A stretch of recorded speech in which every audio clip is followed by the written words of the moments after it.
Everybody, welcome to Energetic Conversations. It's great to be back with you all today. Just waiting for Maya to come in, and then I'll add her to the call, and we'll get started.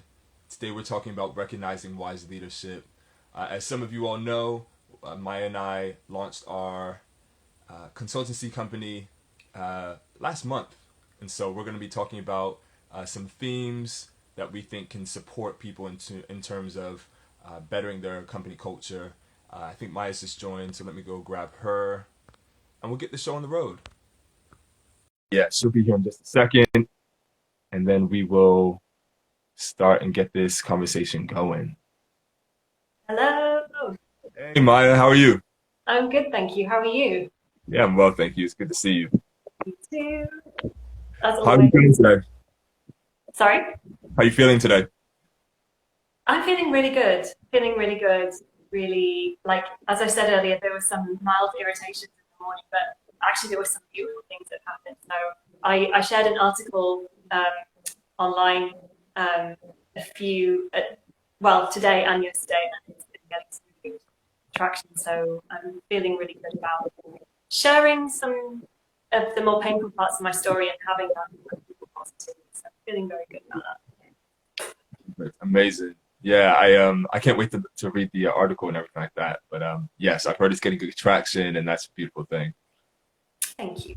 How have you been doing this morning? I'm doing well. I'm doing well. It's been an interesting start to the week, as you know, but I'm doing all right. I feel very fortunate. I just think about I have great people in my life, and I'm just very fortunate about that. So yeah, That's good to hear. yeah. Well, today we're talking about recognizing wise leadership, and I was just telling everybody before you jumped on that obviously we launched our consultancy company, Energetic Conversations, last month, and so that is now live. And so we are going to be working with companies in terms of helping them to really transform their company from the inside out, and really to help transform their company culture, focusing on issues of race, gender, and mental health. And it's been a beautiful thing. Both you and I have worked in this space individually for over 7 years now, and we're coming together.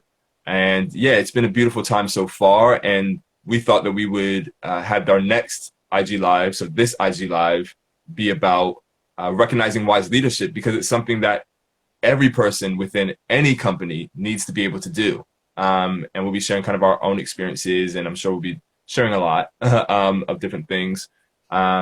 So yes, if anyone has any questions, feel free to shoot some questions. And Maya, anything you want to say before we get going? No, I am ready and willing to go. This is one of my favorite topics. People who know me or people who follow me online, I really feel passionately about this. So, and that's why we went into our business, because we recognize wise leadership from everything we've gone through. So yeah, love it. Can't wait. Definitely, definitely. So yeah, so for you, I guess we'll start off like this, Maya. For you, what has been your experience with leadership in general, professionally? Not great. Not great. I have, in my whole working life, so I started working professionally when I was 16, when I was living back with my dad and stepmom. And I can honestly say, in all the places I've worked, there's been one person who has been a wise, positive, good leader. There have been some that have been okay, and there have been most that have been absolutely unwise, quite damaging the way that they led, not concerned enough with the humanity, with the emotional well-being of their staff, and have actually been very detrimental. So yeah, I've had one person who became a friend. He was my manager. Actually, you've met him. You met him recently. He was my friend after we had worked together, because I really respected him. He was a wise leader. He was a courageous leader. He stood up for what was right. He took me under his wing as an assistant manager and taught me everything I needed to know, because he wasn't concerned with having power over. He wanted to empower me. He wanted me to feel confident. And when he left, he wanted me to go to the role that he had. He wasn't trying to hinder my progress, which is, oh my God, Daniel, like the amount of I've had everything. I'll share more as we go along, but yeah, I've only had one wise leader in my whole professional life. Yeah. So sorry to hear that. I'm really sorry to hear that. You know. Thank you. Yeah. I think professional settings are can be very complex for a variety of different reasons. And for me when I think about my professional career so far, I've been fortunate enough to have some good managers, and some managers that have actually really supported me, ones who have really taught me things, and again, have very much wanted me to exceed them in what I've done. And so I think back, to Mina Fombo, who is an incredible manager I've had. I think back to Mark Fullwood. I think back to Hannah Bain. I think I've been really fortunate in that sense where people have really allowed me to grow, um, recognize my talents, my skills, and abilities, and have allowed me to grow within the confines of the company. And I think that's probably where the most friction has happened because it's not necessarily the managers, it's the company. Yeah. And so I was kind of, and that's not to say I haven't had poor management, but I think I'm someone who actually has been fortunate to have some good managers who have actually really invested in me and again have really like taken me aside and not just like by proxy have actually said like, no, Daniel, I want to teach you this. I want you to be great at what you do and I want you to excel not just in work but in everything that you're doing outside of work as well. And I think those are the managers who I've gotten on with the best, those who have given me that space, that time, that consideration, and have also allowed me to grow outside of the company. Because for me, you're probably similar, but for me, I've always kind of done things. I've always had multiple jobs. Like I kind of had a job and then been doing other projects outside of it. And I think certain managers knew that the best way to get the best out of me was to make it so that I was supported in the endeavors I was doing outside of my work because I was very passionate about those things too. So I have been fortunate. It has not been perfect. It has not been seamless in any way, shape, or form. But I am very fortunate that in my professional career, I've had some good managers. That's really good to hear because there are good managers out there, and that's the thing. I think even in the roles that we will do as consultants, it's like working with people that are already they have the potential, they're already good, they already care about their staff, and they want people to be well rounded. It's like how your managers wanted you to be well rounded, and they could recognize that you were a full person. You're not just the Daniel that presents at work, you are a full rounded person. And the more happy you are holistically as a whole being, the happier you will be in your workplace. And that's the thing that people miss, Yeah, especially in leadership. definitely, definitely. For those listening out there, what are well, do you want to share some of your experiences that have probably not been advantageous to your growth and development within your professional career? Yeah. And I want to start also by saying that I have been a manager. So I speak from both aspects. So I became a retail manager when I was 21, and I was a manager for around off and on for like 10 years. So the reason I feel so passionately about wise leadership is because I have been a leader, and I see from my own journey and some of the mistakes I've made, and some of the great things I felt I achieved in my leadership. I kind of see it from both perspectives.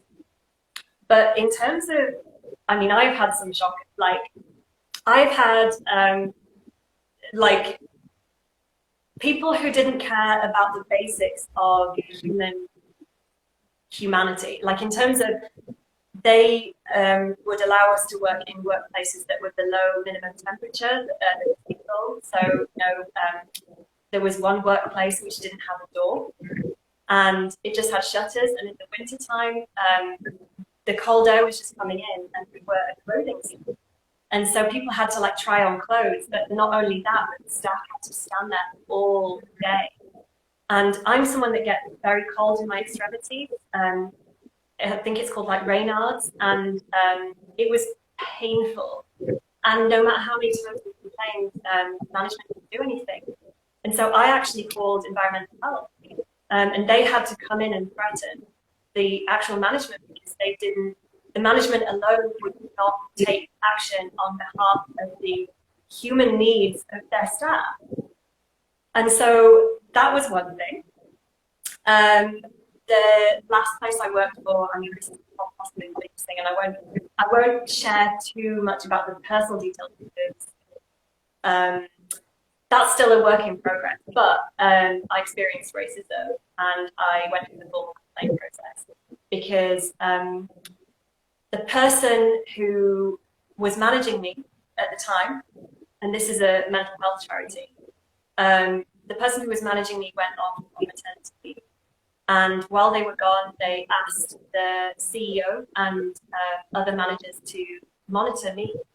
And I was the only person of color in the team, and no one else was being monitored. And I was carrying a larger burden of work because I have been a leader, so I could do those things. And I was running a weekly hub for young people every week. It was going seamlessly. I was really good at what I did. That was the thing. And when I found out that I was being monitored, I just couldn't understand why that was happening.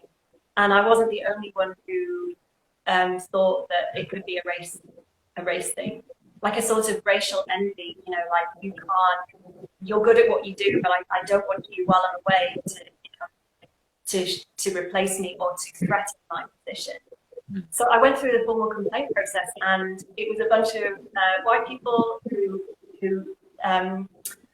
carried out the formal complaint process, and obviously they denied everything, because how can a group of white people actually say whether something is racist or not?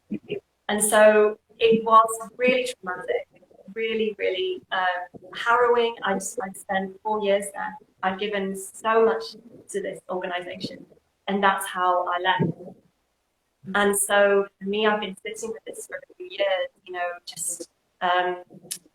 just sitting with it in me and processing it, the rage, the fury, and the inequalities, reading other people's stories online about how they went through the same thing. And finally, that's kind of one of the main reasons why I said to you, I think we should do this, because EDI can be a tick box exercise. Yeah, companies get EDI in, but it's just, for many, it's just to say that they're doing anti-racist work, but they're not actually doing the work. And, you know, this is the mental health charity. These are young people. You know, there are people of color accessing this charity. And their humanity is being risked by the way that this company is treating staff. And so, yeah, I feel very passionately about it. I really, really do. Having been a leader, that's another angle that I saw it from. Because I was like, I know I wouldn't do this, not how I lead. I cannot comprehend how someone could do this, and then how they could just deny it. That is not how I would lead, and that's not how I've led. I have always empowered people when I lead. That's the point. And yeah, it was really, really harrowing. So those are just two examples. I've been bullied in the workplace, in another job. I mean, I've really gone through, like, it's quite hilarious, but also you can see the divine picture of how this has all led to me doing this. I worked for a massive retail agency as a manager within that store. This is a worldwide, huge, I think it's the largest fashion retailer in the world. And if you look at my work experience, you'll be able to guess which organization it is. I won't say now, but it's a huge fashion retailer. And I was bullied by the store manager. And for a long time, because at that point I was a people pleaser, right? So I just took it. I just kept taking it. I didn't always talk back. I was just very much like blaming myself, thinking I deserved it, because I come from an abusive background. So for me, I'm very used to, like, oh, okay, this is my fault, this is my fault. Like, I did it. I'm very used to being, like, criticized and pulled apart. So I do it to myself. So I was like, okay, yeah, cool. Like, this is me. And then eventually someone else had to come to me and say, I think this person is bullying you. Like, I can actually see it. And then everything just fell into place. And I realized, wow, I dread coming to work. I feel like heart palpitations. I'm crying when I come home. It is, I feel afraid when I'm around this person, I really could see then like something's not right about this because this other person had kindly validated that as well. And I did a full complaint about them and they did get sacked. I have had quite a few people sacked. I just want to say that because I really, really feel strongly about it. I think it's more harmful for someone who is unethical, a bully, anyone who is exploiting their power. I think it's so damaging for them to be in power because they are impacting hundreds of people's lives, maybe thousands of people's lives, you know, you just don't know the ripple effect. So for me, I'm very much about like doing the right thing and speaking out, even if it's hard, you know, so yeah, that's just part of my experience. Definitely. Well, thank you for sharing that, Maya. I really appreciate it. And I know everyone listening does as well. Just to say, the audio is absolutely fine. It is going a little slightly kind of like distorted, echoey. It's absolutely fine. But if anyone down there is having trouble listening, just let us know. But it's fine for me, but I'm noticing that there's some slight stuff going on. So if anyone notices that, just let us know and we'll try and sort that out. But I think it's fine. Because I could just run and get my headphones with me. That might help. If you think, yeah, go for it. Yeah, I'll be 1 second, well, 1 minute.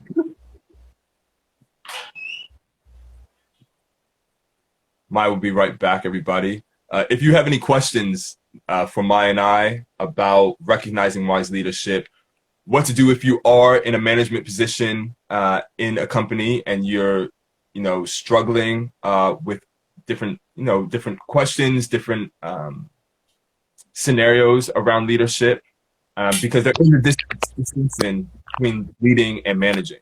You know, so leadership is not everyone should be leading in some way in a company, you know, and having the opportunity to lead, you know, whether it's on a certain project or having that opportunity within the company and the company culture to lead in some way, regardless of what position you are within that company.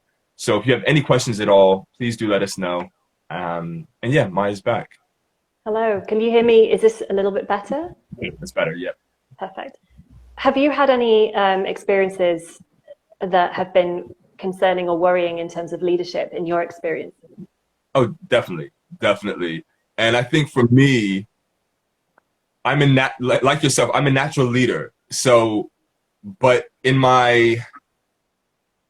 think there's sometimes a bit of friction sometimes when I get with certain management, people in management, because I'm someone who leads very naturally and I would say very well.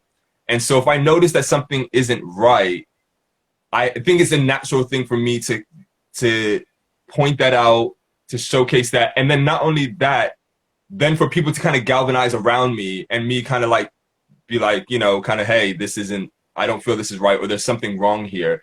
But I think for me, yes, there have been people. I remember before Mina Fambo became my direct manager at one of the companies I was working with, there was another person who was managing me who was horrific. I was going to actually leave the company because that's how bad this person was managing me. It was abusive. I was literally getting abuse from this person, and other people were as well. And so when I came into the company, people, like, it was already a known thing. So I think some people were kind of like, how is this going to go? But I started experiencing for myself. And I think people did the right thing in terms of, I think it's one of those things where, like, sometimes you want to go into a company and people kind of let you know what the deal is. But I think people think the most professional thing is to kind of just let it kind of happen. And then if you bring it up, then they'll be like, hey, this is actually a thing. So I ended up going to my manager at the time and saying, hey, like, this is what I'm experiencing.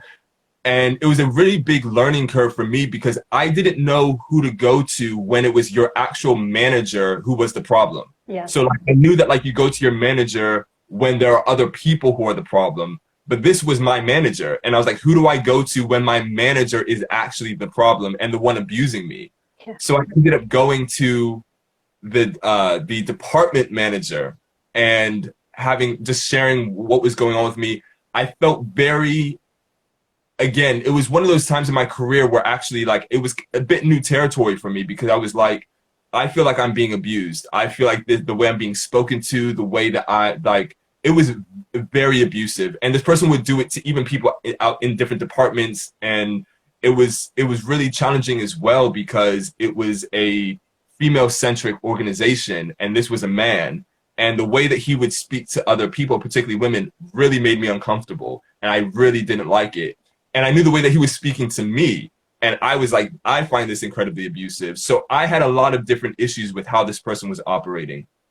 And so I went to the department manager and shared, look, this is what's going on. This could all be in my head. And like, I understand that, but this is how I feel. And this is what's been going on. And then the person shared with me, said, thank you for coming to me. This is an ongoing thing that we've noticed with this person. Thank you for coming to us, because this is now another thing that we can add to this person's file, and kind of like we can be looking for this even more.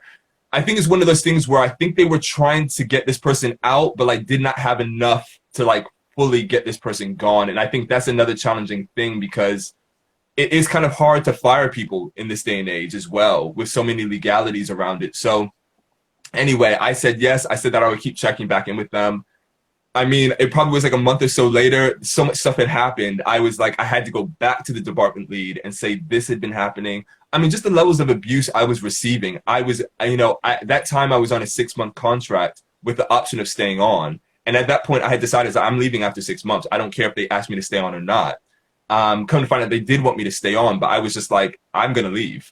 And we ended up doing an event at work.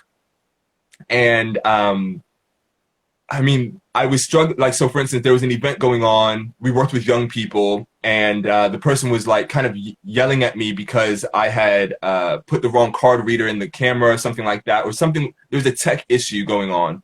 So they were yelling at, like, kind of berating me. And then the lights needed to come on, and I was still fairly new there. And if anyone knows anything about like proper like settings with lights, there's like so many buttons and like different lights, different things, and I'm not a light person. I was just, that wasn't my role. And for me, I went over there. He said like, after he berated me about this tech issue with the camera, he said, go and turn the lights on. And I went to go turn the lights on, and I was struggling to find out which lights he wanted me to turn on, because he hadn't actually said. So I was turning different lights on, and it just so happened my department manager, who I'd been talking to, was at that event with young people, just checking in and looking in to make sure everything was going okay. He came in the middle of the event, came over to where I was, and the lights are at the front. So mind you, this is at the front of where everyone's looking. Came over there, berated me as if I was literally a 10-year-old, and like just dug into me, and then like left. And so I was so kind of like, just like at that point, I had just had it. And I was just like, I was so disrespected for so long in that position. And this person spoke to me so disrespectfully, condescendingly, like it was a very bad environment. And this was my manager. But fortunately, my department manager was there. And the next day, she said, I'm taking you away from that. I will manage you, because you will not be under that manager anymore. She's like, you've told me enough about it. I've seen it for myself. I'm not letting this carry on anymore. I will manage you, and this other person won't be managing you anymore. And I said, thank you. I really appreciate that. And my time dramatically improved once this other person started managing me. And this person ended up being one of the best managers I ever had. And this person, and then it was awkward because I was then working with my manager, but this person wasn't my manager anymore. And then he ended up leaving, I think, a few months later, a year, who knows how many months or time later. But it was a very toxic environment that he was creating for me. And it was just very, like, it was abusive. And then I had to think about the abuse that I was getting, but then also the abuse that I was seeing from other people. And again, like I said, as a man, I was very conscious of how women were being treated in this space. And I'm a man, I didn't like how he was speaking to me. I felt so disrespected when he spoke to me. And it was one of those things where he would speak to my colleagues. And again, the majority of the people in this organization were women. And I would just see their faces just drop, and how inappropriate all of it was, and how the whole office would just tense up as soon as he walked in the room.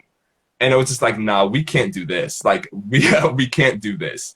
And so I had to go and speak to my manager about the department manager about this. And so that was probably one of the worst times I've ever had. Like, because the job itself I enjoyed, but I was going to leave because of the management. I mean, one of the worst managers I've ever had in my career. Like, but then thankfully, divinely, I ended up having one of the best managers I ever had in my career because of that. So that was one of the things. But I was humiliated in that position. Could I just ask, firstly, thank you for sharing all of that. Secondly, did this abusive manager leave of his own accord, or was he sacked?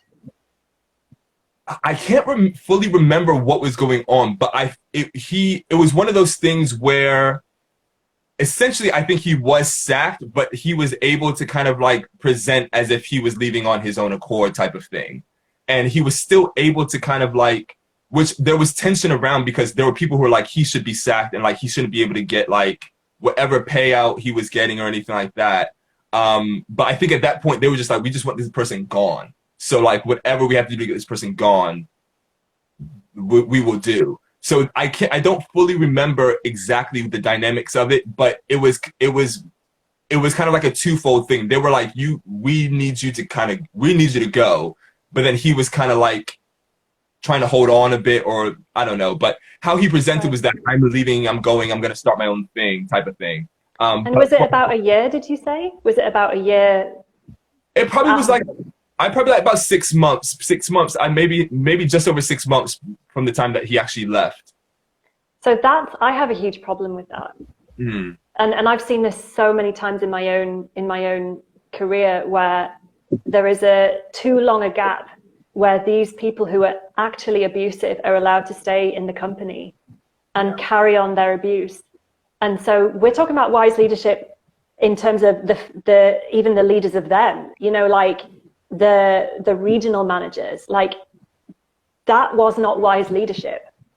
No. To allow that man to continue to work there because he was creating a toxic environment.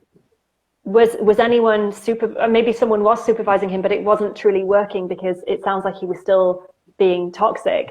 And was anyone doing the deep inner work, from which his, whatever it is, trauma, problems, issues that he was projecting out onto everyone, I feel it's when I've been in that position where like I've pointed out, okay, someone is abusive and nothing has been done for a while, I lose trust in the leadership because there could just be a week of that person staying and they could cause so much damage, so much harm. The principle that they've even abused anyone at all on that basis should be enough for them to be suspended, worked with deeply, like supervised. The amount of abusive leadership out there's more abusive leaders, I believe, than there are wise leaders. And that's the problem because people become leaders because they want to be. And often the people that want to be leaders are not always fit to be leaders because the reasons behind why they want to be leaders is power, authority over, they've got some wounding from their childhood where they were abused. And so they want to carry out that pattern. They want the power to do that. It's usually the people who don't set out to be leaders, but they just are naturally good leaders that are pushed into leadership. They're the ones that usually are the wisest leaders because they don't often want to do it because they understand the responsibility of what it means to be a good leader. It's a huge responsibility. You are impacting people's lives, their daily lives. When I was a manager, I used to say thank you to everyone, every single person, no matter what position they were in. I used to say thank you at the end of each day. And that is the basic, like, firstly, it doesn't take anything. It is literally basic human decency. Secondly, it's true, they've all contributed. So why wouldn't you say thank you? And thirdly, it makes me feel happier because we're a team. I wouldn't be successful as a manager if they weren't helping me as the team. I can't be a manager if they don't exist as the team, and we can't get our job done. So, but the amount of people that said to me, I've never been said, no one said thank you to me before.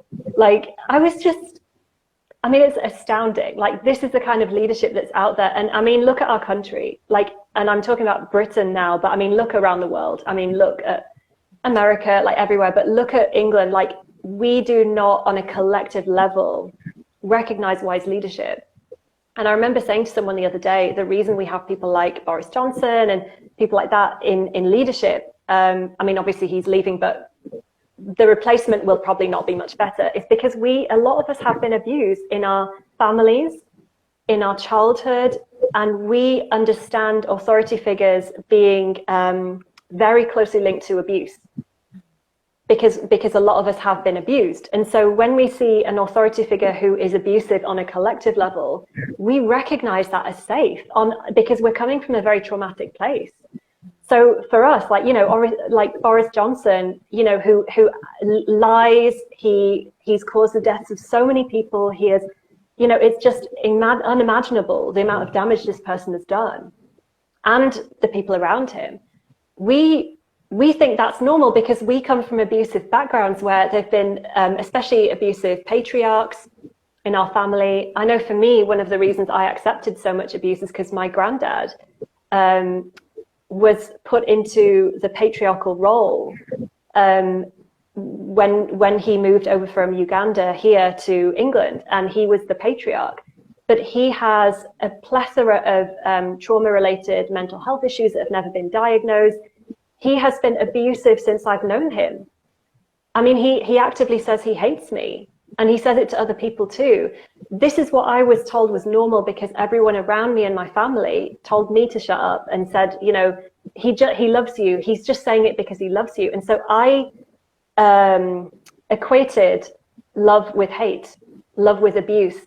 If someone is abusing me, but I'm being told they love me, well, then they must love me, right? And so on a collective level, because we haven't, most of us haven't dealt with or addressed the abuse that we've gone through, and we're still talking to these people, they're still in our lives, then we accept abusive leaders, and then it just trickles down, especially in this country where, I mean, you know, I had to say the C word, colonialism, white supremacy, like all of that plays in, the patriarchy. You know, this country is seething with abuse. And it's all being churned up now and being exposed. And it will do for some years to come. I believe we're going to keep seeing more of this exposure. But yeah, I feel like it's the micro and the macro, you know, and a lot of the work we do and a lot of the work we want to do in consultancy is talk about certain abusive behaviors that are perpetuated within company culture that may go unseen because we're so used to being abused or abusing others, you know? Yeah, definitely, 100%. And I remember being back in this company as well, you know, my department manager was trying her best to get this guy out of there. And it was really the people above her that were like really not like, I don't know what the issue was, but like this person was not, they were not, I think, doing everything that was possible to get this person out. And the amount of abuse this person had caused company-wide was so severe. And it was him, and then there was another guy as well, who everyone had to go to because he was the tech guy, and we worked at a tech organization. So you had to deal with this person. You know, and this person was just as abusive. Like, and everyone was like afraid to like go to you go to him, and everyone needed to go to him. And it was just like, I remember going to my new manager and going to her and just like, what is everyone's deal? Because like, we don't have to live like this, you know, like this is not. And she's like, I know. And she's like, I know. This is an ongoing problem. And it's so interesting because even in a female-centric organization with female CEOs, with majority female managers, there was still allowed this like patriarchal, abusive dynamic to take place. Mm-hmm. There were still men getting paid more than. I was like, what is actually going on? Like literally, what is going on? And it's like, and this will show you that, like, again, and that's nothing. I don't want to make it seem like there's like this some judgment or criticism against that organization, but that was the facts. You have to lay the facts out. We had two very abusive men who, and the men, I'm telling you, in like, let's say that there were 40 people who worked there. 5 of us were men. Like, I'm talking about that. That's the ratio we're talking about. Like, that is it. Like 5, maybe 6. I didn't even think 6. Like, you know what I'm saying? Like, that's what we're talking about. And you're allowing there's 35 of you all, and you're allowing 2 of these guys to just cause havoc on the entire organization, the other men included, because he was my manager. Like, and I'm the one getting the direct abuse from this guy. And like, you know, and literally was about to quit. Like, I literally was about to quit. And I was just like, and I realized then, like, it actually doesn't matter all the time what dynamic you have on paper. If you have not done that work, you're just going to recreate it because it becomes internalized. Yeah. You know, it's like, Yeah. even as a CEO, you're looking at this man with some type of like authority that's like, or there's some dynamic that is, it's unspoken and it's invisible, but Yeah. there's something going on. There's something at play here. And I love what you shared about like the trauma, because I think a lot of people and companies think that people somehow shut off all of their trauma and then they go to work. And I'm like, no, you can. All It's the of that, opposite. complete opposite.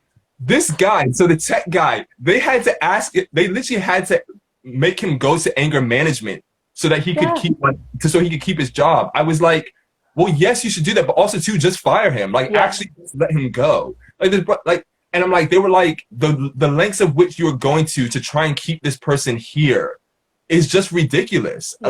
Like, you know, and I'm like, this person has issues unrelated to this job that this person is bringing into work.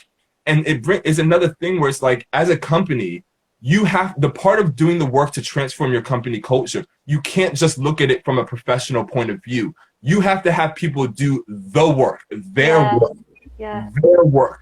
Their work comes so that you can have a great company culture. But then companies go into like, okay, cool. How can we do CPD? How can we like have some professional development? How can we get you better at like these spreadsheets? How can we do this? And how can we? And it's like you're not developing the person as a human being, because that's where the issue stems from. You can teach anyone some tech stuff. You can teach anyone some how to sell this, how to do that. That's the easier bit.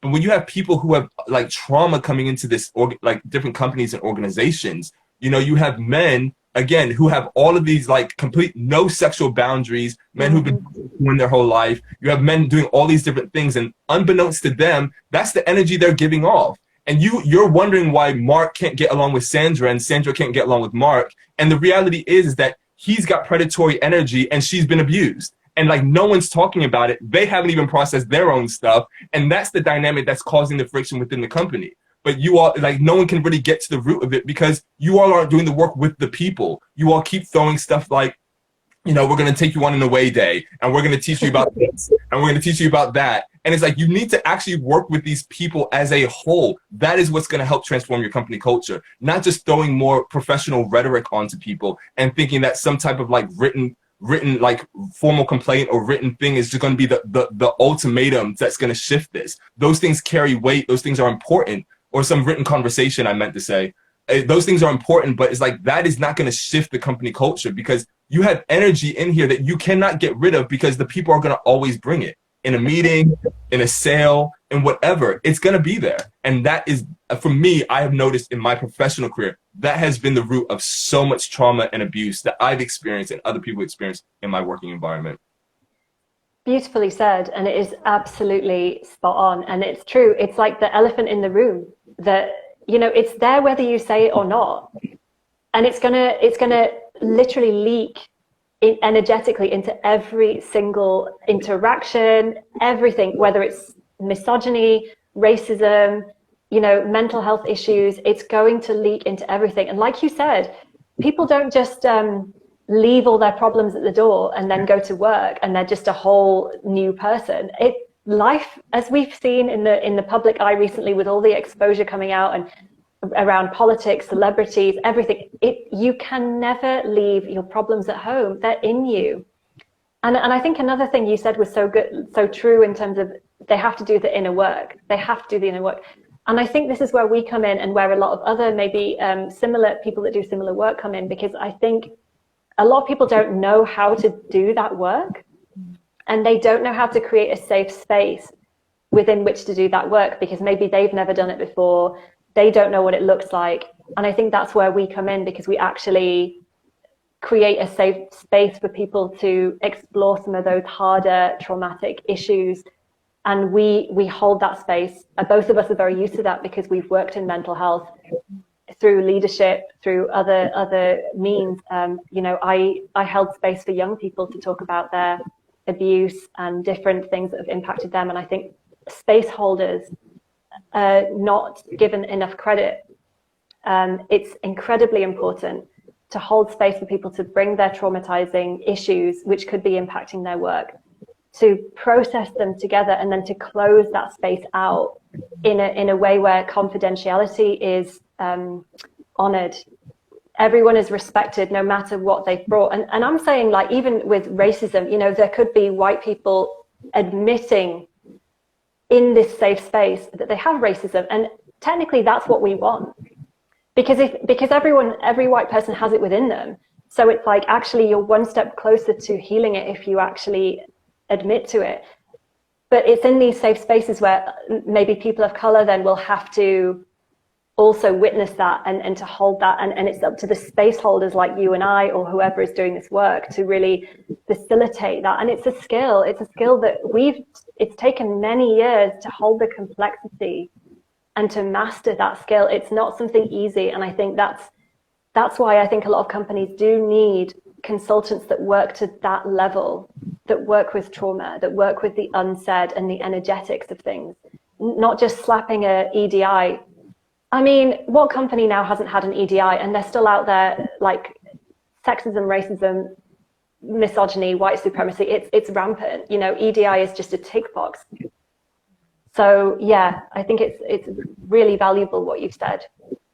No, and I love what you said as well. Like, I'm like building on top of that. And it's the work like this, and I want, you know, you said it so beautifully, and I want people to really allow this to concretize. This is the next phase that companies have to go into. Yeah. You can't just do these EDI workshops. I remember the same organization with these two toxic men, you know, I remember we did this, like, the EDI workshop, and my manager at the time, my new manager, who was one of the best managers I've ever had, you know, she's a Black woman, and she was like, you know, she's like, I really don't want to go to this EDI thing. And I was like, I don't either. Like, I don't want to be in a room full of white people having to hear them say all these different things, because I knew it wasn't going to be facilitated to the level that it needed to be facilitated. Yeah. And she knew that as well. And it's like, I felt like, well, it's dangerous for us as, like, the few people of color in this space to now go into this room where now people are just going to be start saying things and all over them. And it's like, I don't feel like it's not going to be facilitated to the level it needs to. It takes incredible skill. You really need to know what you're doing in a safe space with the commitment of the organization, because that was the other thing. I said, well, what happens after this? Yeah. And like, there wasn't any, you know, I always look at, like, you know, it's like when you have these sessions, it's like doing surgery, but it's like, if you don't have the physio laid out, you're gonna be fucked. You really are. You need that ongoing support, that ongoing work, you know, to support the surgery. And I didn't see that happening. So I was like, I'm gonna just be put in the line of fire. I'm gonna be this black man in this room full of mostly white people, like, them talking about their racism and all the other things, and like, what's really going to come from it? Now I just know this stuff that I knew before. Nothing's going to come from it, and now I have to go back and be in a meeting with them. You know, it's like, there is structure, like, to this work. You know what I'm saying? There's, you know, like, I love what you said, the space holders, the facilitators. I think facilitation is one of the most underrated, unrecognized, you know, roles and skills and talents there is out there. People, like, this has to be facilitated well. And, like, that's the thing. And so this is where energetic conversations comes in. Like Maya said, this is the work. This is advanced work. You know, this is not like an EDI workshop that you just slap on a tick box exercise. This is advanced work for companies who want to literally transform their culture, starting with themselves and starting with each individual person doing the inner work. That's what transforms a company culture, is everyone doing their inner work individually and collectively. You know, it's like, you know, you don't just write down a bunch of values and say, you know, we honesty, imagination, and integrity. And it's like, this is what happens, you know. Let's get around and talk about what our values are. And it's like, well, how do you plan on having integrity at work? How do you plan on practically making sure that permeates throughout the entire company culture? Because guess what? Your managers probably don't have that much integrity. You know what I'm saying? Like, there's so many different dynamics here. So Exactly. I've noticed, and I think that's another thing too. When you feel like, and not particularly at this role because I had a great manager at that role, but when you're in other spaces where you're like, I have more integrity than my manager does. Yeah. You know, I have more Yeah. talent than my manager does. I have Yeah. more skill than my talent than my manager does. And I think that's where a lot of the friction has happened in other companies for me, where it's like I have not felt like I've been allowed to be my full self and to be as good as I am for whatever reason, and like that has been one of my most contentious points with companies. I agree with you so much, and I think you've just reminded me of the subject of competency and how leaders.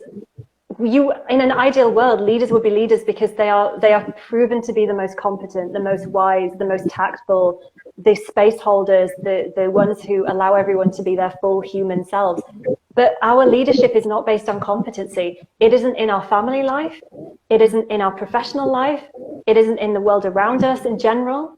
And so what I heard when I was listening to you was that you were more competent than your leaders. And then that is, when someone is incompetent, they can only judge other people to the level of their competency. So if you're more competent than them, they physically cannot recognize, they mentally cannot recognize your competency because it's above their ability to comprehend. And this isn't like a judgment like they're better as a human being or worse, but everyone has a skill level and a mastery level. And that's a fact. You know, I'd love to say we're all equal. We are as human beings in our value, but at the end of the day, we have different levels of competency and different levels of wisdom. And I think that's what is missing in this culture, like judging leaders on their competency on a whole range of skills, not just, are you good with numbers? Are you good with this? It's like, no, are you, how human are you? How much integrity do you have? If you are wrong, are you going to go to that staff member and apologize? Are you going to tell the whole team, actually, guys, this is what I did. I want to take accountability for that. And I want to be transparent about that so that we can grow as a team. But I do not see that. It is so missing in this culture. Yeah. I mean, the competency, I mean, because there's so many layers to the competency thing. There's so many layers to this. And so, you know, in 2020, obviously we had 2020's iteration of Black Lives Matter.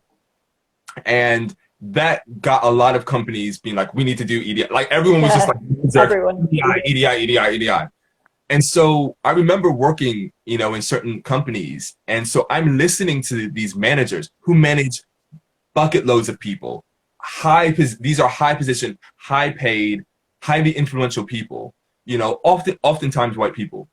And I'm listening to them speak, and they're like, you know, and of course I'm holding space, and they're saying like, you know, like this is just stuff I'm not aware of, and I understand it now that I'm not aware of it, et cetera, et cetera. And you know, people have come to me with all these different incidences, and like, you know, I haven't been aware of this, I haven't known how to manage this, you know, and like, thank you, because you need that honesty for you to actually do the work. But this is the question that you then have to pose to people. Is like, so you are given this high paid, highly influential management position without any understanding or acumen of racial dynamics. Yes. Without any understanding of gender dynamics. Yep. Without any understanding of the role that mental health plays in a working environment. Yeah. Without so many other key skills to managing a group of people, whether it be diverse or not, you know, but it's particularly when you have Black and brown people, women, LGBTQ+, et cetera, people with different needs, you know, disabilities, et cetera. Yeah. You're managing these people. Well, guess what? You know, as a reflection to you, how would it sound to you if I said that actually you're incompetent at your job? Yeah. Because guess what? You may be good at an aspect of your job, but in this other part of your job, you're completely incompetent. The fact that you have this job says so much about the world we live in and the dynamics of the world we live in. Because you're not the right person for this job. Yeah. You aren't. Yeah. Guess what? You have some qualities, but you don't have all the qualities. And if the company didn't require you to have these qualities before giving you that position, then that highlights a host of other issues that go way beyond you as a person and this entire company as a whole. Yeah. And this is what we're talking about. Again, how long is a piece of string? Because we can just start pulling at the thread. And the thing is too, it's like, you know, when we look at like the role of diversity now within companies, you hear so many times, oh, well, it's so hard, particularly in the tech world and these other spaces, medicine, etc. Oh, it's just, we just can't find, they're just not there, brown people just aren't applying to our roles. We don't know where to find them. We don't know where to, and then like of all the ones that you do find, like how many of them will actually be the right people instead of, excuse me, you have a bunch of white people who aren't, that you're assuming that all the white people you have are the right people for that job, which is first is a microaggression in itself, but also is a delusion. You think that just because someone is white and in a position that they deserve to be there. And I'm telling you, from my professional experience going into these companies, you have people who, and I'm taking particularly about white people right now, who are incompetent at their job because they do not have the fullness, like the right skills to even be great at their job. Again, they may have aspects of that. They may be good at this one part, but guess what? If I apply to a job and I only am good at this one part of the whole job, guess what? I'm probably not going to get the job. Yet you have all these different people who have aspects of this job that they may be good at. Yeah. They may have gone to a certain school that is familiar with you, et cetera, et cetera. But guess what? If you're putting this person in a management position and they do not understand these dynamics, they're not the right person for this job. Exactly. Yet they have it, and here we are doing an EDI session 2 months after Trayvon, after George Floyd has been killed, and now you want to talk about, oh, we're just so unaware. No, you aren't the right person for this job, and you do not have the guts to even admit that to yourself. So guess what? I'm gonna tell you for you, you're not the right person for this job, and that's what you have to. It boils down to. And now this is it, because this is white privilege, and this is what the white supremacy at work in the corporate world, and then people got to go say, oh, we can't find people of color, we can't say, but you haven't looked. Bullshit. You haven't looked. That's and you it. have the nerve to come around and say that we were unaware of this. Yep. That formal complaint that I handed in was in 2020 after George Floyd was murdered. For anyone who's just joined now, I was monitored in my job, and I put a formal complaint through because I was the only person of color in my job. My manager was white. She had lower competency level than I would have, than I had as a manager, because I'd been trained in management. And not only did they deny racism completely as a group of white people judging this formal complaint, but they had a Black Lives Matter banner on their email address at the same fucking time. Of course. Black Lives Matter, yeah. And the thing is about my formal complaint, I actually handed in a group formal complaint from the Black people in that organization who had written their own experiences of racism. And with my complaint, with their complaint joined, this group of white people said, no, we've looked at it and we've decided there's no racism. That isn't racism. How can a group of white people decide what racism is and what isn't? I mean, the fact that they even thought that, the fact that the level of blindness there was there, it says everything, but also where they had Black Lives Matter. And I was just like, Black lives do not matter to you. Black lives do not matter at all. What you care about is how you look to the community. And the sad fact is that this is a mental health charity for young people. And there are Black and brown people who are accessing your charity, and it's them I give a shit about. It's them I care about. And you're doing them a disservice to save your own neck. And then the very principle of what you say you care about is null and void. And when I worked for a domestic abuse company, charity, it's very similar nowadays, but before that I worked for a domestic abuse charity.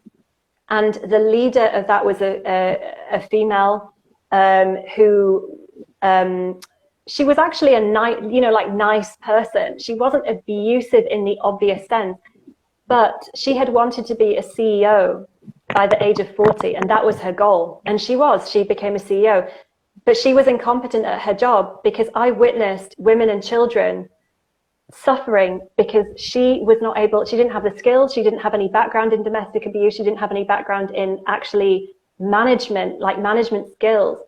So because of her poor leadership, there were women and children who were suffering from domestic abuse that could have died because of her incompetence. And that's when I get really, really annoyed and really pissed off, because it's like, you have your own ego, whatever, but if people are actually at risk here, and we're talking, I've spoken about the NHS before, when lives are at risk because of you and your ego and your fragility, no, we're not playing that game anymore. Mm. We're not playing that game anymore. I don't care how many EDI workshops you have. If you're not like healing your core wounds that you're projecting out, this is bullshit. And, you know, people can't be dying because of your unwillingness to look at your own incompetencies, your own blind spots.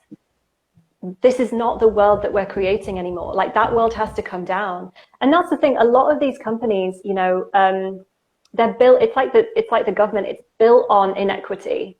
Like, the very structures and systems are built on inequity. And obviously we're not out there to say everything needs to come down, but there has to be a willingness to transform, you know. And that's why, like, with most EDI, it's rolled out because it has to be. And people don't necessarily want it. I've seen that. I've seen a lot of people in these organizations, white people or men or whoever, who don't want the EDI, but they have to have it because it makes them look like they care. The people that we want to work with as a consultancy company are people that really actually want it. Because if you don't want to change, then it's going to be pointless. You know, you have to want to transform. Transformation is a painful yet worthy cause. It's a worthy journey. But if you don't want it, it's not only not going to happen, but you're going to resent the people that are asking you to transform. 100%. 100%. You know, yeah, 100%. When you do this work, you start going to these companies and you're faced with inequality after inequality after inequality. And it's so stark and saddening to hear and to see and to witness. You know, so many companies that I've gone into where you have people emailing you afterward, just like saying, "Thank you so much. This company is so horrible." Like, literally, like, you know, they've been like, I've been waiting for years to hear someone say. Honestly, I have story after story of companies I could tell you about, you know, without saying their names, like, of just like, and it's just, you're just like, wow, like it, like you know, this stuff happens, but then when you're confronted, you're like, damn, you're like, wow. I mean, I'm talking about mental health issues, like, you know, racism, sexism, the list goes on and on. Shebang. The whole shebang. And it's just like and it's saddening. And, you know, that's the reality. And, you know, I remember working at this one company, which was actually a retail company, which you know of. And you know, again, the great thing about retail, which a lot of people in retail need to understand, is that no one's dying. So like, it's nothing as dramatic as the NHS, because no one's gonna die from not getting a shirt or a suit. And I think everyone in the retail sector would do well to understand that and really allow them to empathize. Okay. But the retail sector, you know, particularly, like, is something that we've both experienced, but the levels of abuse from the people on the front line, I mean, I think that it is one of the most, like, traumatic and abusive sectors there is. You know, I think retail, food and catering, and, like, you know, I mean, it's rough. It can be incredibly rough. And it doesn't matter how fancy of a shop you work in. No. I'm telling you, like, sometimes it may be worse there. Yeah. It may actually be worse there. And I remember, you know, I had worked at this shop, and I have a communications and marketing background. And I remember that I, you know, started going into this shop and started, like, doing all these different activations, these marketing activations, because I was going in there and seeing ways that we could build sales outside the shop, like, not just what we were selling in the shop, but, like, I was like, cool, we can do these different events, we can do these different partnerships, we can do da-da-da-da. And, like, that's just stuff that's very natural for me. Like, it's just something that just clicks for me. Yeah. And we had this marketing director at the time. I will not say this guy's name at all, but the marketing was just lazy, in my opinion. It was the same thing year after year. It was like blanket rolling out, like, kind of blanket style marketing, that, like, so the same marketing kind of activations that were going on in Northern Ireland were the same marketing activations that were going on in Bristol, and the same marketing activations that were going on in London, where you have completely different markets for different shops and that's not going to work, you know. And I'm there, like, getting paid minimum wage, and I'm like, this isn't going to work. So I would go to my manager, my area manager, and saying, look, I have these ideas. Do you think that I could, you know, do this, you know? And they're like, cool, yeah, go do your thing. The amount of money I made for that company doing stuff that I was not getting paid to do at all. Yep. At all. I was getting paid peanuts. I formed a suit partnership with Bristol City Football Club for our particular shop, made over £20,000 for that one sale. Literally, a good week in that shop was probably like £20,000. A good week, and in one transaction, we made over £20,000. It was closer to £30,000. Had done that. Had done marketing events that had brought in additional money. Literally was raising the profile of the brand and the shop around the city and the surrounding areas. Doing this naturally, all happening to the point where the marketing director had called the shop and was like, "How are you doing this? Like, what are you doing? Fill me in. How are you doing this? Da da da da." And I would tell him, and like I was just like, I mean, it's pretty basic stuff. Like the fact that you've gone to like have these degrees and you've entered this company and you're getting paid all this money when nothing is working. And it's like, I'm feeding back to you that nothing's working. I'm feeding back to my manager and area manager that things aren't working. And you're just sitting there up in head office doing God knows what. Who knows? But like, and then I just was like, cool, well, I want to get to head office. Was never able to get to head office, was never able to even touch that space, was never even able to even like, the glass ceiling that was there was so defined and so like hardened. Like there was no place for me to move. And I was like, in reality, I'm doing a better job than the marketing director of this entire company in this shop getting paid minimum wage. Yet there's no room or space for me to move up and to be able to do anything, have any type of influence on a head office level. And that was a massive lesson for me because it was a company that had some good things going for it, but they did not recognize the talent that was within their company. And they were unwilling to allow that talent to really be themselves and to really flourish. They would have benefited so much. And it wasn't just me.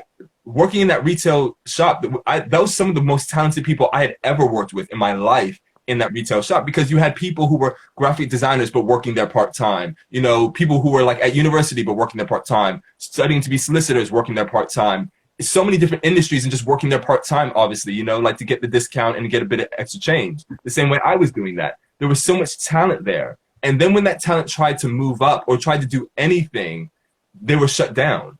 Or they were fed to kind of like oh yeah, you'll be able to do this, just keep going a bit more, which that company is notorious for. So oh yeah, keep going, and nothing comes of it. You know, and it becomes manipulative and exploitative and exploitation because you're just kind of stringing people along.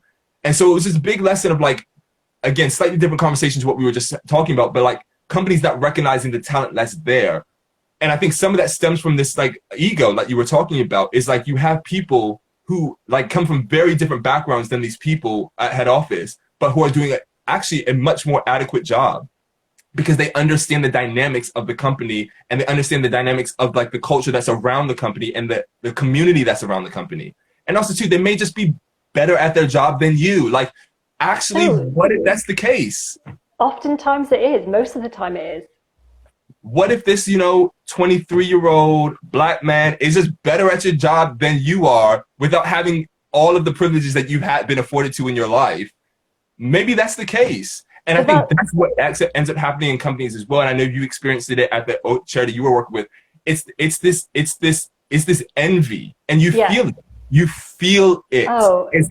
It's almost like, damn, you're this good and you have not had any of the privileges that I've had as a white person. And it's like, yeah, I am. Yeah. I fucking am. Yeah. Getting paid peanuts. Yeah. I am. Yeah.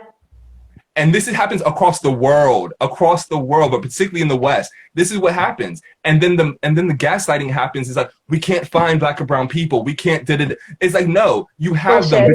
You're afraid of them. You're afraid of the talent that they have. You're afraid. Exactly that. At the same time that I was going through this formal complaint, there were a bunch of different job opportunities coming up within the charity. I was never actually offered any of them, even though they were perfect for me. No one came to me and said, I think you'll be good for this. I think you'd be good for this. I've been there for 4 years, given so much, highly competent.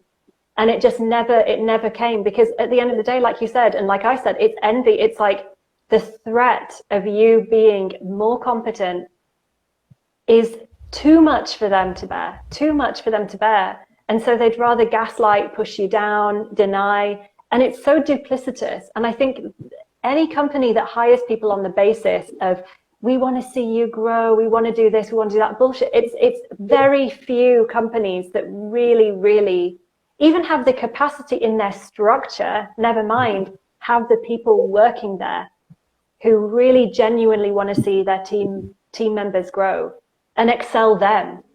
As a competent, wise manager, if you have a blind spot and then you see someone in the team that can do a better job, a competent, wise manager acknowledges it, puts that person up in that position, and even gets that person the value that they need, even if it's a higher value than what they're paid themselves. And I think most companies most company structures are built on the fact that there is a bunch of incompetent people at the top benefiting from the exploitation of the more competent people at the bottom. Because if they were wise and competent at the top, none of this would be happening. If there was wisdom at the top, wise people don't exploit other people. And the hilarious thing is I don't know where they think any of this is going, because look around, how is it going for everyone? It's a mess out there. It's chaos. Everything's being exposed. All the exploitations are being exposed. How long did you think you could carry this on for without anyone noticing? How long? It's astounding to me. And it's like the lack of care for human lives, for human dignity. It astounds me. It really does. I mean, I get very, very passionate about this, but No, you're completely right and well said. And again, that has probably been one of the most challenging parts of my professional career, is actually knowing that I am good at what I do and not having the opportunities to be able to show that within not having the opportunities to show that in the company. So then I show it anyway, proving to myself, and then still not having the opportunity to move up in a company. That has been, and again, sometimes it's because the actual company itself is not structured in a way that can even support that, but even then it's like, I remember being at this company. I was at this company for 4 years. I love this company so much. I'm telling you, if you cut me, I would bleed this company. I'm telling you, I was drinking the Kool-Aid big time, and all about this. I know, yeah. You know all about this. But but we worked at the same company. Yeah. I mean, and what I was doing, was stuff that had never been done. I was actually doing things that had never been done before. And that is a theme within my professional career. I will oftentimes go into a space and do something that has never been done there. Even when I was working at the charity I was working at, coming with new ideas and doing things that had never been done, and that was in a place where I was allowed to flourish, I was allowed to grow. But in this other company, I wasn't. And it was just, again, being met with that time and time again. And this is another thing that people will throw at you as well. And this is the way in which white supremacy and inequalities end up getting enacted on the day-to-day. When people start throwing up you have to have this type of accreditation, you have to start having this type of education, you have to start having these types of this is how it all starts. The inequalities and the white supremacy starts building up and building up. And for companies to really grow and to really have the diversity, the equity that they need, you're going to have to be a lot more malleable and flexible with the types of people that you get into your companies. You have to, because not everyone is going to go the route. But at the same time, you're missing out on talent just because someone didn't go to a specific type of university or didn't have a specific type of trade accreditation, Because in my position, I was like, bro, I'm sorry, I'm just going to say that. I was better at this person than they at their job. I was. Full stop. I'm not even going to be ashamed about that. I was better than them. Yeah. I was half their age. I'm sure was not afforded a lot of the privileges that that person had as a white man living in London, being from London, going to the schools that person went to. And I'm better at you than your job. Yeah. But then it's like, well, what space is this company going to create so that another person can actually? I was happy to just sit under the person. I didn't even want the guy's job. I was like, I will be your assistant. I will be your intern. I will be whatever. I will do whatever. I'll mop the floors at head office and intern on the side. I was willing to do whatever. And I said that, but it's like, again, the lack of flexibility and room for anyone to do anything and move up or move around. It was so disheartening. And it was just like, this is what happens. Yeah. And what companies end up doing is that you will lose that talent. You'll lose that talent. And then you'll be asking, now 2020 rolls around. It's like, where are the black? They were there 6 years ago. They were there 6 years ago, and you didn't. You paid them dust. You Yeah. paid them best, even when they were proving themselves time and time again that they were a great person for this position. Yeah. Absolutely, absolutely. And that's the thing, it's duplicitous because they reel you in with these promises, like, we want to see you grow. And this has happened to me so many times when, you know, I've even been poached sometimes by different companies, like, and they'll give you this like jargon.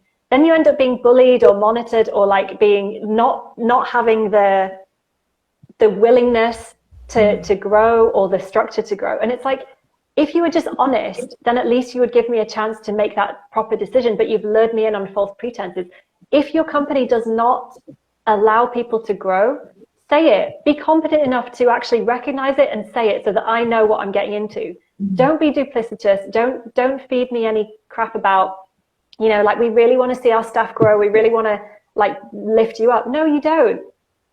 But just be honest about that. Be honest about what you can offer, so that the right people can take those jobs, and that the people that need to be elsewhere can be elsewhere.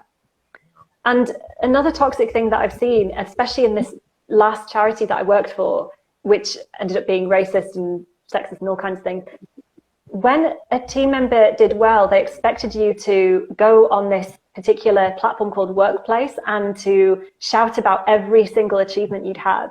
And there were a lot of people who were working really, really diligently, really hard, making a huge impact, like myself and like other people in the group, who were not as loud or extroverted, or did not feel comfortable after every single achievement, or every single time they impacted a young person's life, to go online and say, I've just impacted a young person's life.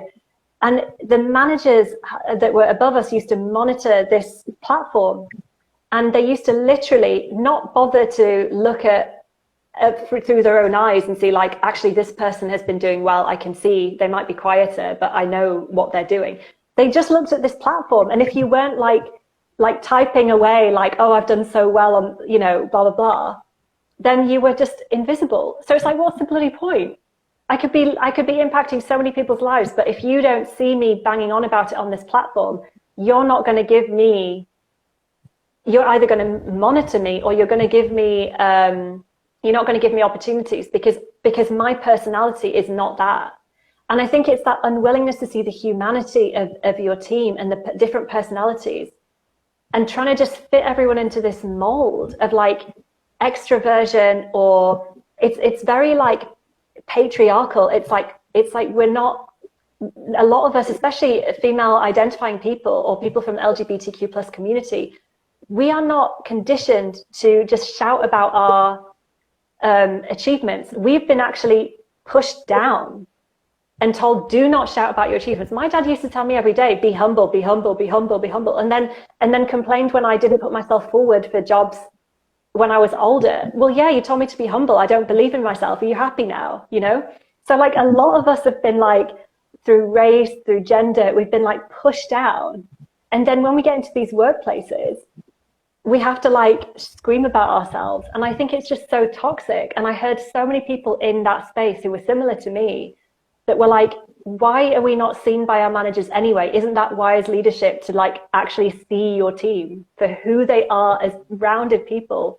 Just because my team member might not be shouting out, as a manager, if I had a team member who was quieter, I wouldn't just ignore them because they're quiet. I'd be like, okay, well, let me observe them and see what they're up to, you know?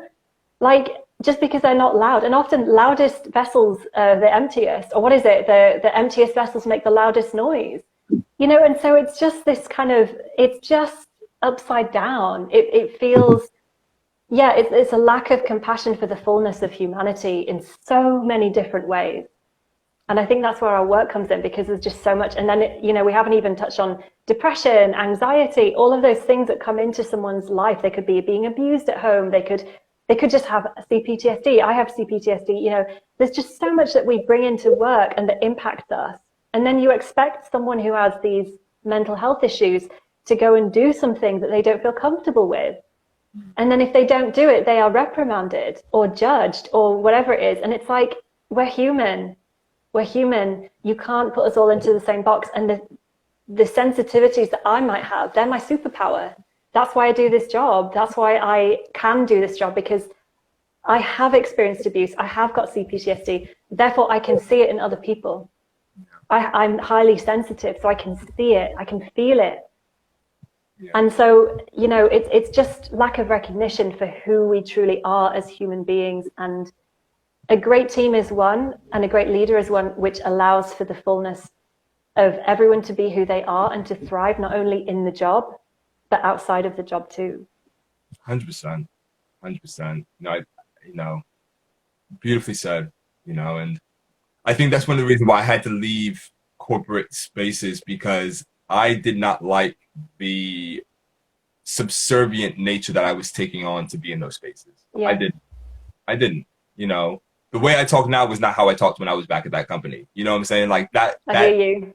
That was not how I did not talk like this, and like, again, you have, the role you have to play, like being just lowering yourself. It's not a great feeling, it's, what I'm saying? And yeah, it's an interesting space to be in, and like, and back then I wasn't even like fully aware of all the like mental health issues I had and stuff like that, the anxiety and depression and stuff like that. And hadn't even processed a bunch of my trauma at that point, you know what I'm saying? So it's great that I didn't get these jobs, because I was just like, who knows what my life would be like now.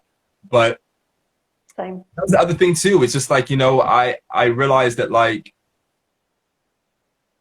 for whatever reason, I'm not going to say whatever reason, but like racial envy, whatever people want to call it, going into a space and being great at your job just becomes very threatening, So then you just end up being like, cool. Like, damned if you do, damned if you don't. Yeah. At some point, I was just like, well, I'm just gonna be damned if I do. And I just started doing it, because I was just like, well, there's only one way. I feel like either way, it's either gonna go good or bad. But it's tough, and like either not having the confidence to do something, or doing something, having the confidence doing something, and then not being recognized or allowed to flourish in that space. It all sucks. It sucks. It does. I mean, I probably got depressed from that job, because the output, I'm telling you. And so but I'm thankful, because that was one job I'll never be the same from that job, because it showed me very starkly, like, this is how certain dynamics are within companies. Like, you can it didn't matter what you did. It didn't matter what you did at all. That's the thing. You're damned if you do and you're damned if you don't. And I think, like you, similarly, that all of those things happened to me. And it's kind of like, eventually I was like, I cannot physically work for any organizations anymore, because most are led by white supremacy. That's the energy that is kind of embedded in that organization. And so they will want me to work my best, but when I do, they'll be threatened by that. And there was too much incompetent management that, like you, I was just like, well, but personally I was like, I can't do this anymore. I'm going to have to work for myself, because this is too damaging. Like you said, you probably got depressed from that job. I remember working at this huge retail, most places I worked for, but this huge retail company, I used to come home crying. My hair like was falling out. Like, it was so stressful. And I thought, it's not life or death. If it was life or death, maybe I'd sacrifice that if I was working in a hospital. But this is literally clothing, and I'm crying. No, absolutely not. Like, this cannot happen. And so it's the capitalist. We're still living in an industrial revolution nightmare. Like, it's still the hangover from the industrial revolution, especially in this country. Everything is like, upside down. And I guess the new world that we're building, we are trying to create genuine equity from like a very, very deep rooted place. Because if you don't get it at the root, if you don't heal the wound at the root, I'm telling you, I promise you, I've lived this life, I've seen this in everyone, it will just keep repeating itself. And it won't get healed. No amount of EDIs you slap on it is ever going to heal unless you do the root work. And that's that's, like you said, it's the next level. That's why we're beyond EDI, or DEI, as some people call it. It has to be beyond that. Yeah, 100%. And and I want to say as well as people too, it will if you go freelance, these things will play out as well. Oh yeah. they will play out as well. You know, Maya and I have spoken about this a lot. Like the amount of work that both Maya and I have done in our individual careers, like in terms of like self-employed, like that's a whole other dynamic, you know. That's a whole nother live. That's just a whole nother live because I just like that. Yeah, we'll go into another live, but it doesn't. I mean, we live in this country. We live in this. It's in the air. It's in the air, right? And so, like, even if someone hires you freelance, I've been hired. There was a council that wanted me to do like to partner up with a white woman and do some anti-racism training, and they were even in the organization of that training, they were racist towards me. In even trying to get me to do that training, they were underpaying me. They were pushing me to talk about my trauma earlier than I wanted to. They were racist even in the process of getting that, and I ended up saying no. And it was just like it happens across the board. It really does. Well, I think we're coming up to we're like almost at an hour and a half. Hour and a half. Oh wow, how have we even been allowed to go over? No, or maybe I'm reading that wrong. Maya, this has been great. I mean, we could, like always, we could speak all day. We oftentimes do in our own in our personal lives. But yes, if anyone has any final questions or remarks, please feel free to put them there. We'll be back next week with another EC. Wednesday again, 2 p.m.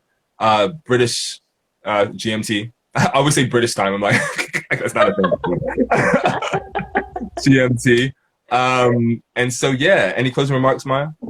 I just want to say thank you to everyone who's joined and who either joined live or is joining us later on. Thank you for those who've commented as well. Thank you, Stephen, for being here. And I've seen some comments as well from people previously. So thank you so much for joining us. And please do share with anyone who has gone through this and who might need to be validated by it. And last but not least, we are a consultancy company called Energetic Conversations. We go beyond DEI. We work anywhere. So we can fly out to places. We can work online. We only want to work with organizations who really want to do the work. And there are some out there, and we really do believe that, and we know that there are.